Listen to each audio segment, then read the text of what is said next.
This is the I Heart My Life show. Welcome to the I Heart My Life show. We have Jennie Potter, who is a best-selling author and coach. I'm really thrilled for this conversation because I know there's so many topics that you cover, Jennie, that I'm curious about. My audience is definitely curious about. So we're going to go ahead and dive in. Awesome. Thank you so much. And thank you so much for having me. I absolutely love the concept of your show and all the lives you're changing with your show. So thank you. I appreciate it. Take us back and tell us a little bit more about your origin story. What is the story behind the work that you do today? What was the catalyst for bringing you to this point? Yeah. So years and years ago, I had a trauma, which I think probably a lot of young girls can relate to. I was at a party, drank too much, wrong place, wrong time. And that event that night kind of impacted me for a lot of years on a kind of sabotage path. Drank too much, made poor choices, didn't love myself, very self loathing, real decade of mistakes and pain. And along that way, I met a healer, and she kind of explained to me what affirmations were.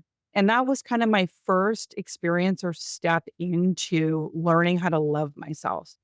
It took me a lot longer, like another decade and a bit, to do my affirmations, to shift out thousands of hours of personal growth. I went to school to be a counselor. I got my degree. I did all the things. Started coaching. I worked with big coaches to get different coaching certifications. And along the way, what I noticed was that everybody self sabotages.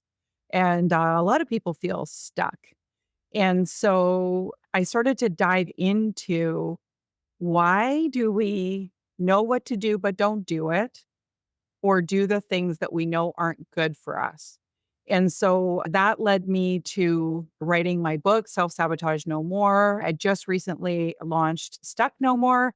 And I've been on this path of helping people get out of their own way and step into their best lives. I always say that it's my divine mission because it took me so long, Emily, but it doesn't have to take you long. So if you're listening and you're like, I self sabotage, or I always hit the snooze button, or I keep saying tomorrow, but tomorrow never comes, or maybe your sabotages are big like mine were, but maybe they're subtle. Maybe it's 10 pounds you've wanted to lose for 20 years. Maybe it's you want to do better in business, but you don't do the things you know you need to do better in business. I discovered some key pieces that help people shift, release what's holding them back, and step into and create their best lives. So tell us a little bit more about what it looks like to self-sabotage. How do Mm. people know if they're actually doing it on a regular basis or if it's something that's keeping them stuck? So, usually when people self sabotage, they know. And that would be, I always use it's a simple example to use dieting or like being unhappy with self image, because most people know that if they go for a walk every day or work out every day, they feel better, but they don't necessarily do it every day. Or if you set a goal to eat differently. So, I don't know about you, but I've had times in the past where I'm like, okay, that's it. No more sugar. And then I'll go eat a bucket of ice cream or order pizza and tomorrow kind of I keep saying tomorrow, but tomorrow never comes. So that's like a lighter example of sabotage. Also, sabotage can look like procrastinating. Sabotage can look like declaring all the time that you're a hot mess or you're never on time, or the things that we declare that don't serve us.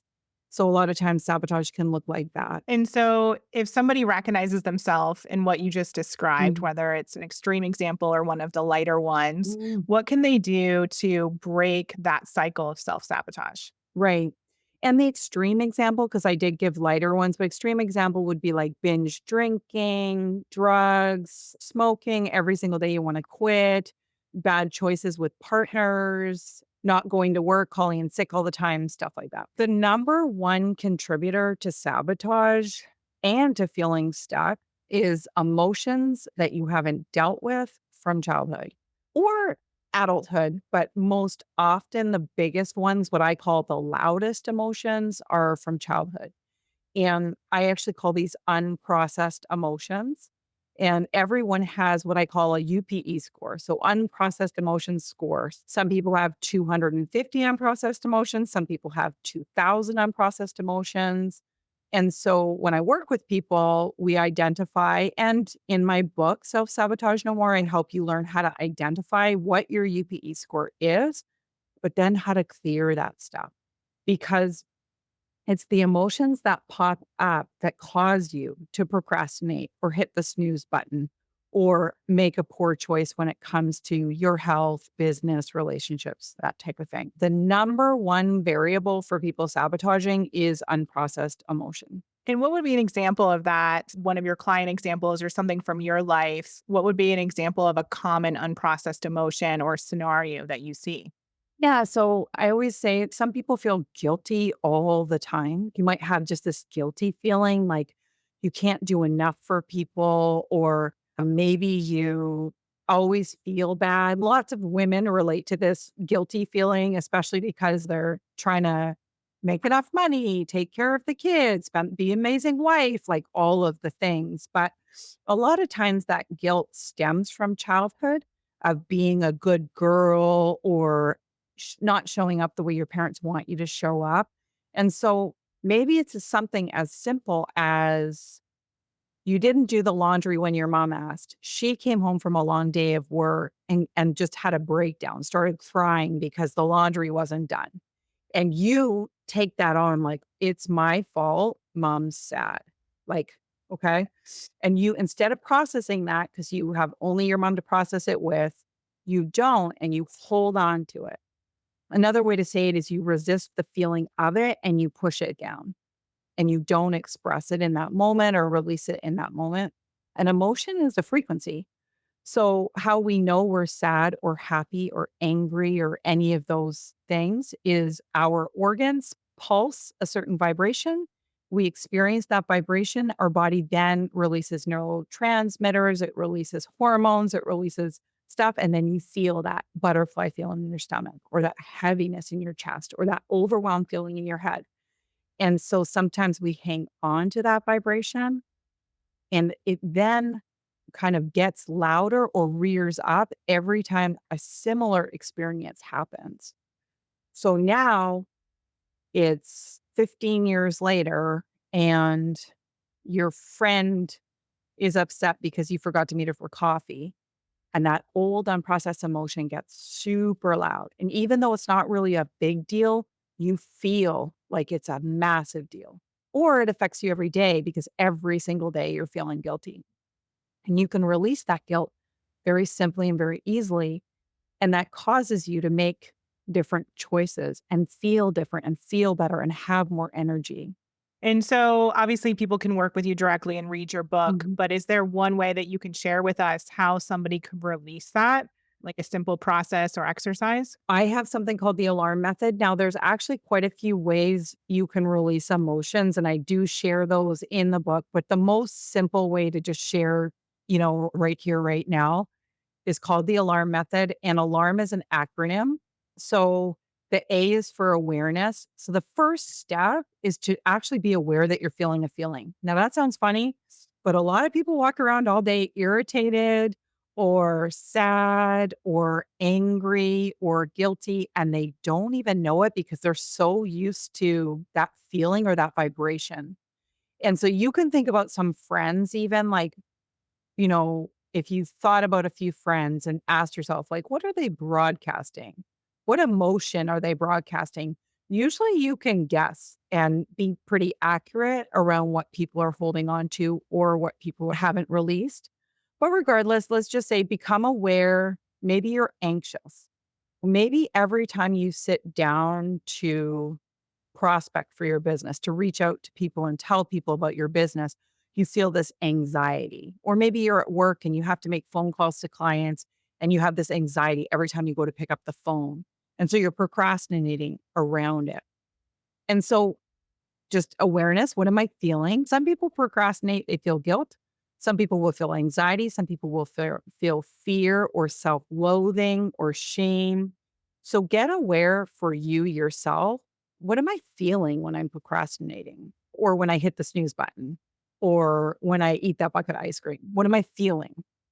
Once you're feeling that feeling, then I want to encourage you to check in with your body. So the L is for location. So A is awareness, L is location.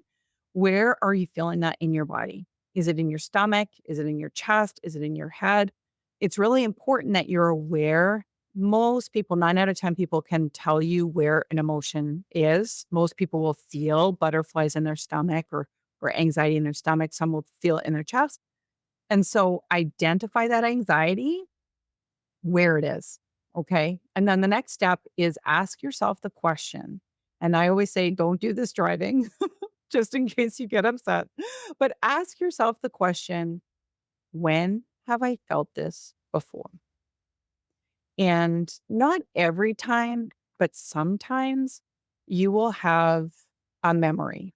So you might remember trying to be friends with someone at school and they didn't want to be your friend. Or maybe a teacher was mean to you and you were surprised. Or it's often school. But, maybe you remember bullying in the schoolyard or you remember not being able to make friends. And so all of a sudden you're like, oh, every time I go to pick up the phone or go to prospect, I feel that same feeling I had when I was a kid. Well, that is the exact same feeling that you didn't process. And so if you don't have a memory, like if you don't remember when you felt it before, that's okay. Just go to the next step. Don't stress about it. Sometimes when we put pressure on ourselves to, know the moment, and sometimes we can find 15 moments and write it all down. I always encourage you, if you have a few memories pop up, just write them all down. That's common as well. Once you ask that question, the next step is the R, and that's the release. That's the letting it go. And so there's actually a physical movement you can do. But the first thing I want to encourage you to do is just welcome the feeling. Because most of the time we're resisting that feeling because it doesn't feel good. And so just welcome the feeling. You can even open your arms in kind of like a open position and be like, I welcome anxiety. It sounds silly, but just actually relax your belly, where if you're feeling it in your belly, your chest, relax the area of your body that you're feeling on. Physically relax that area. Welcome that feeling. And then you can just go shoulder to wrist and clear it out like you're clearing out cobwebs, just releasing anxiety, releasing anxiety, releasing anxiety. And then the very last step is for mantra, and that's bringing in something new into your space. So I'm motivated to call people, or I feel peace, I'm at peace, I'm at peace, or something like that. That's the simple method. It sounds like a lot when I'm describing it, but it's as literally as like, oh, I'm irritated. Ooh, I'm feeling that in my chest. Oh, I felt that before when I missed my school bus. And then, okay, I'm going to relax that area of my body. I'm going to let that anxiety go. And I'm going to step into, I'm on time, I'm on time, I'm on time, or whatever the mantra is. And so, yeah, that's that in a nutshell. I love that. That's so good. Okay, so the alarm method. Mhm. So good. I want to switch gears a little bit and talk a little bit about money. So you Okay. already mentioned certain practices that people might be doing to make Mhm. more money, whether it's prospecting for clients or taking action in their career to go to the next level. So I know there's a lot of self-sabotaging that can happen around finances. Can you talk a little bit about some of the ones that you see, some of the common ways of self-sabotage or some of the common ways people keep themselves broke instead of moving towards the abundant side of the spectrum? Yes. Thank you for asking that question. And that's actually the number one thing that people come to is like, "Hey, I'm stuck at this level."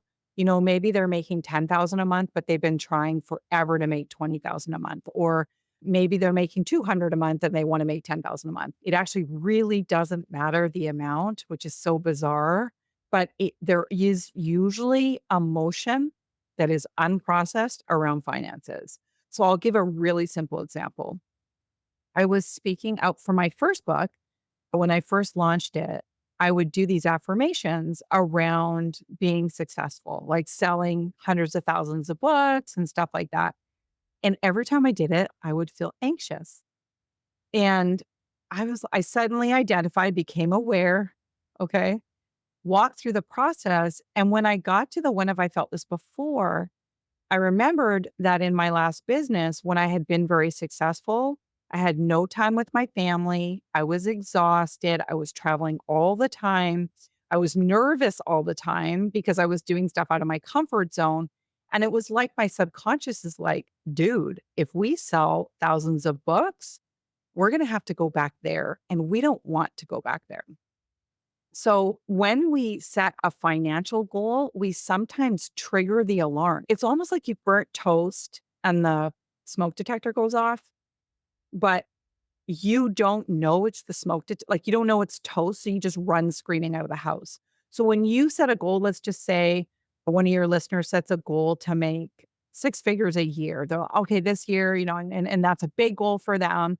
And all of a sudden, that little subconscious goes, oh no, like someone like us can't earn that amount. We're not supposed to be successful. From some kind of like childhood belief or listening to their parents, maybe they watched their parents split up over money.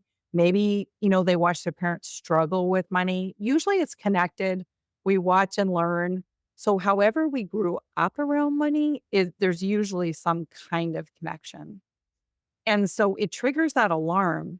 And so when that alarm goes off, instead of noticing like, oh, I just set that goal and now I feel anxious, like, why would I feel anxious? How can I release that? We just step back and procrastinate or don't go for our goals or don't prospect. It's kind of like we just need to hit the reset button on the smoke detector, but we all go running from the house instead. We don't look to see if the house is actually on fire because sometimes our body lets us know emotionally, like there's a real problem here. Like, that's what our emotions are designed for, is to alert us that something is up, that the house is on fire.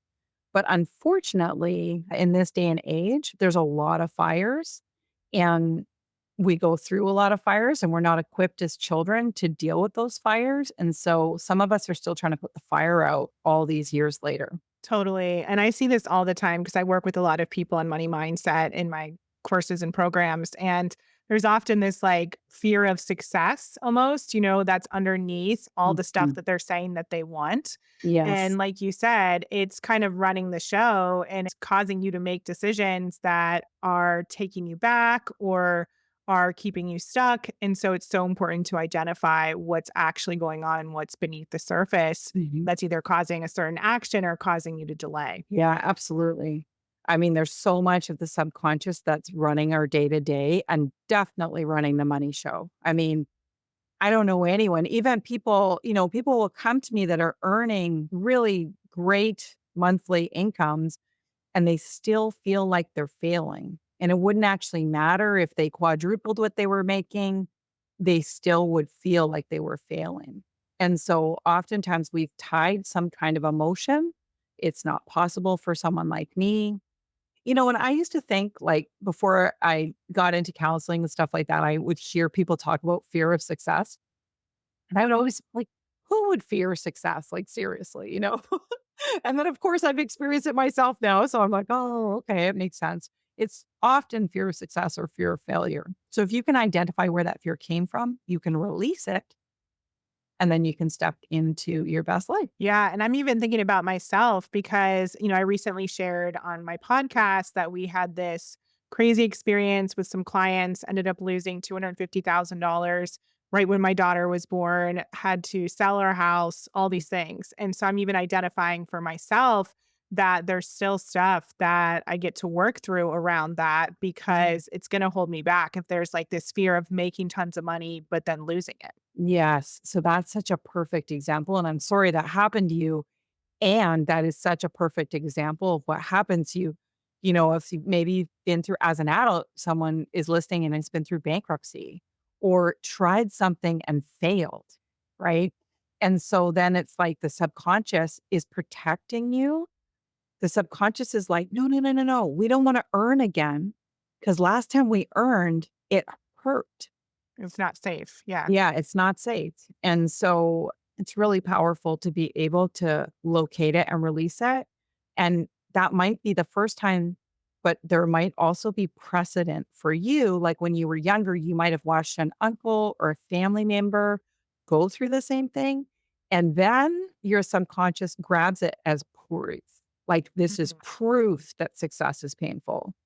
And so it's kind of, you want to train your brain to like think about or look for evidence of something different. Yeah, so great. And I think with the way that you started this kind of topic of conversation around the fact that you were doing these affirmations and you felt anxious Mhm. is a really great indicator for people because, I teach similar work, a little bit different than you, but like we talk about affirmations, we talk about money mantras, but a lot of times people will say to me, well, it feels really weird to say this, or it doesn't actually feel good to think these thoughts. It doesn't feel good to do this journaling exercise.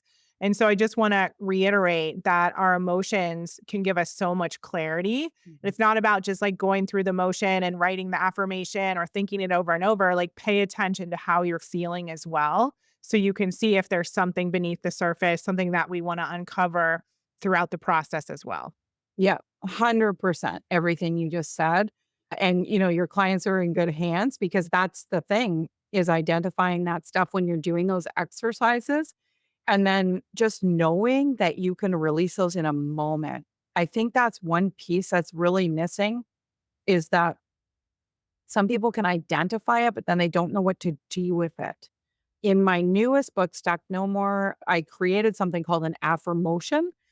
So I'll say to people, if you look in the mirror, like, I don't know about you, but when I first started affirmations, my first three, when that healer helped me change my life, she asked me what I thought about. And I told her, well, I hate myself. I'm ugly.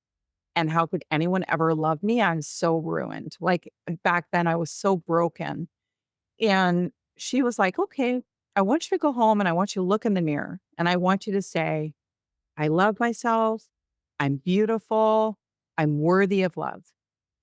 And those first times, like, for a while, for probably a couple years, and I did it every single day, multiple times a day, I couldn't even look myself in the eye. Like, I couldn't look in the mirror and say, I'm beautiful. And I didn't feel it. And one day I spoke it out and I was like, oh, I do love myself. I am worthy of love. I am beautiful. And I saw my light differently. And I think a lot of people speak their affirmation in the mirror, but they trigger unwittingly that little kid that's still self-loathing or doesn't believe success is possible for them, or feels unworthy of success or love. Affirmations are super powerful. Affirmations are a way to like identify maybe some of the emotion that comes up and clear it and speak something differently. So, I mean, it sounds like we just speak the exact same language. Yeah, no, I love that. I saw that on my notes, affirmations, and I thought that was so brilliant. I love all your acronyms and all your methodology. So beautiful. So let's talk a little bit about some of the top limiting beliefs that you see people come to you with. So you talked about stuck no more. And I know that's one of the big topics that people come to me for. And it's something, even in my own life in the last 4 years, I've been moving through. I personally have been in this big like reinvention and pivot of Mm. my business. And even recently have realized, wait, was I actually pivoting or was I kind of just doing more of the same, thinking that I was moving in a different direction? And so, can you talk a little bit about what keeps people stuck? What are those limiting beliefs Mm. and some of the common issues that you see around that? Yeah. So, I mean, the most common is I'm ugly. I'm not enough. I'll never be enough. Nobody likes me. There's something wrong with me. I'm not worthy of, you fill in the blank. I'm not worthy of love. I'm not worthy of success. I'm not worthy of happiness. And so, I mean, I'd say those are the core. There's probably 25 core ones, but those are the ones that come up over and over again. And actually, you can release those in a very similar way to the emotions, with just that awareness. Where do you feel it? When if you felt that before, and then that action of relaxing, allowing and releasing, and then speaking the new, like if it's I'm not worthy of love, then speaking I'm worthy of love. So if you're doing your affirmations in the mirror and you feel that trigger, you can, well, what's the opposite of this? There is one thing. that I think a lot of people don't do, Emily, that is actually really powerful. And I definitely didn't do this for years. And that's the people, those of us who are steeped in the personal growth industry and like have read all the books and done all the things and taken all the training. I know you know what I'm talking about. Yep. We learn to never say the negative.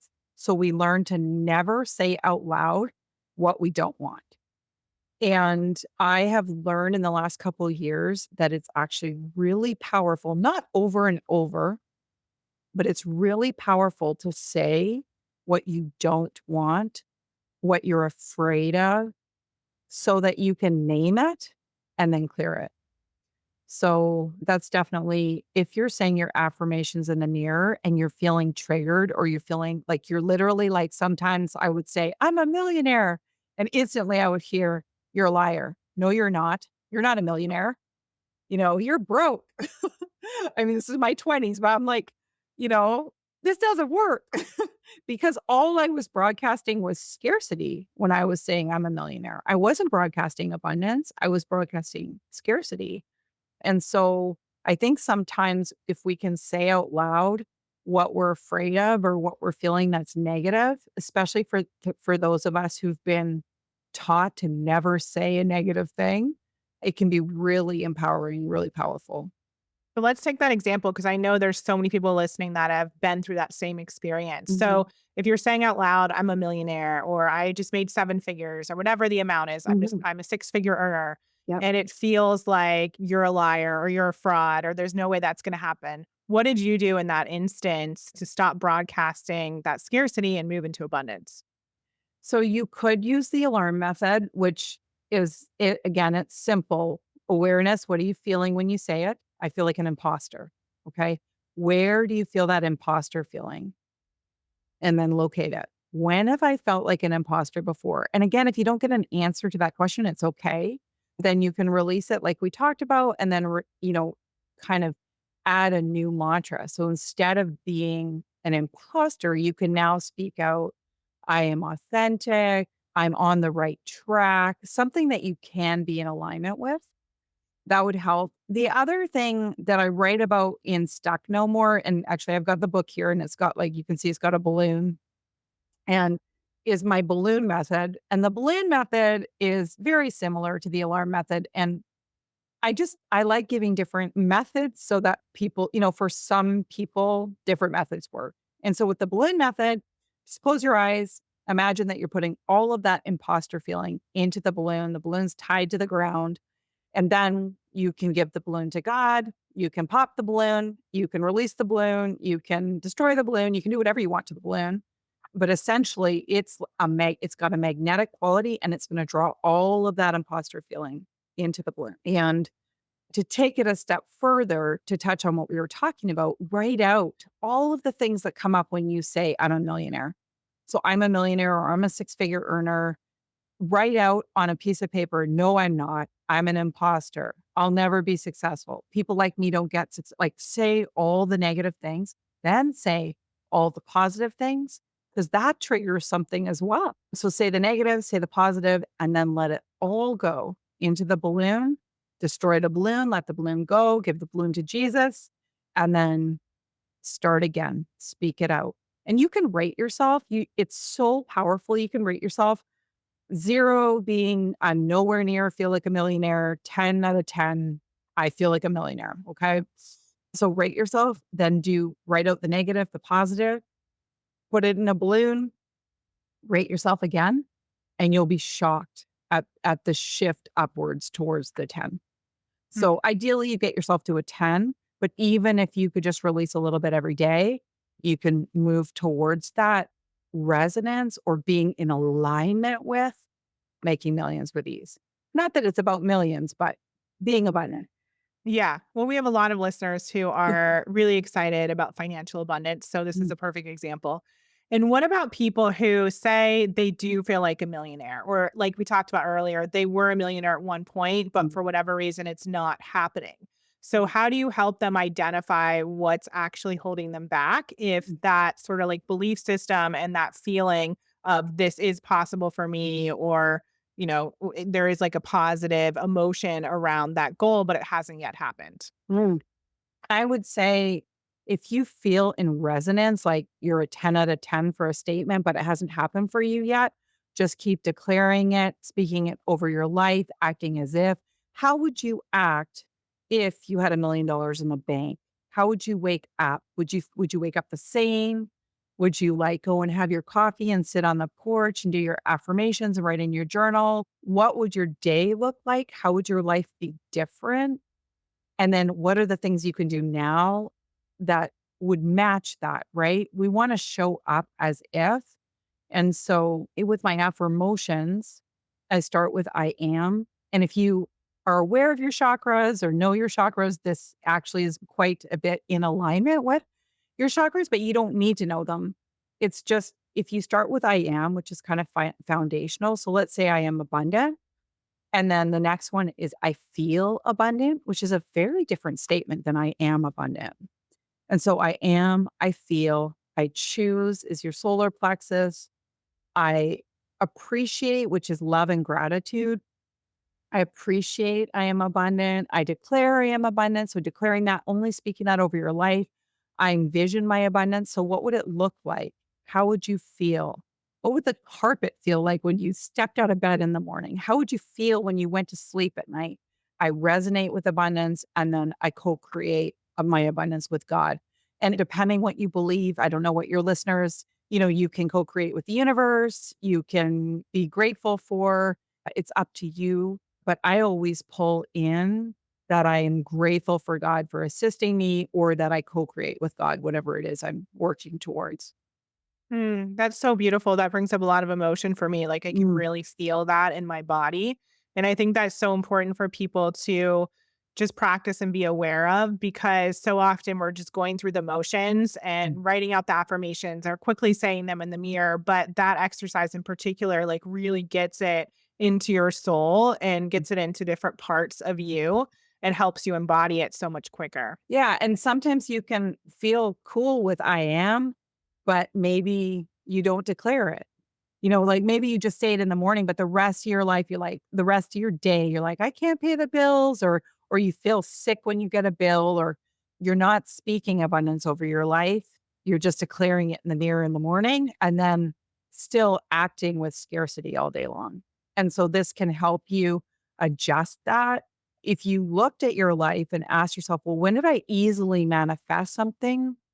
You'll usually find those ingredients. You affirmed it, you felt it, you resonated with it, you appreciated and loved it, you declared it, you felt as if it already was, and you probably prayed about it. So oftentimes people come to me and they're like, "Well, how do I know if I'm blocking something Mm. versus it's not something that's meant for me and it's not in alignment? How can I tell the difference?" Mhm. It's such a good question, and it's so personal.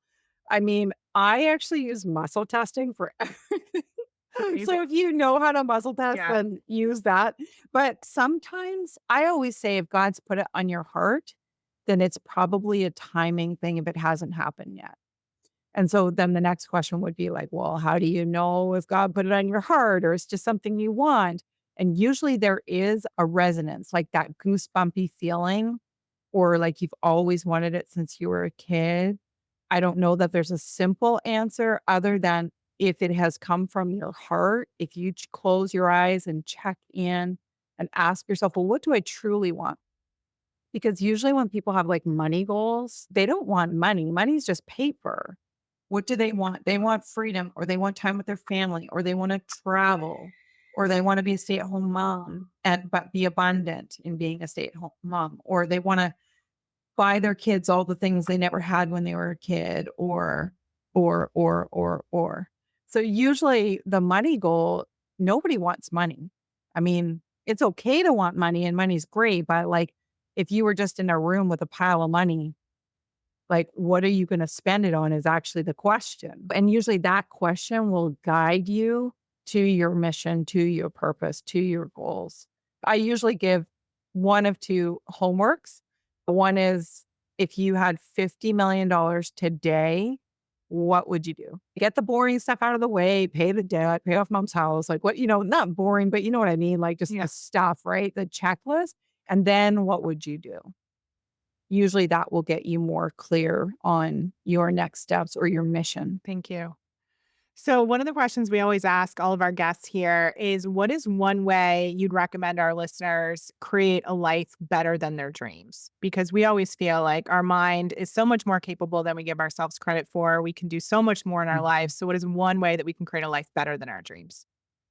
Yeah. So I suggest that people go through as they're falling asleep. You can either give it to your subconscious or give it to God. I would go through those I am, I feel, I choose, I appreciate, I declare, I envision, I resonate, and I co create with God. There is so much power in the subconscious.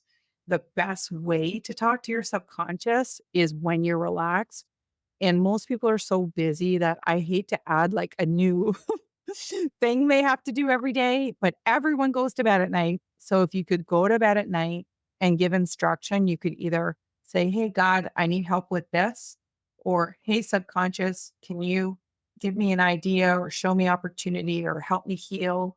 Or you could, go through a specific example. You could go through your affirmations or affirmations with something that you wanted while you're falling asleep. It's the best time to instruct your subconscious to show up differently. Thank you. I love that.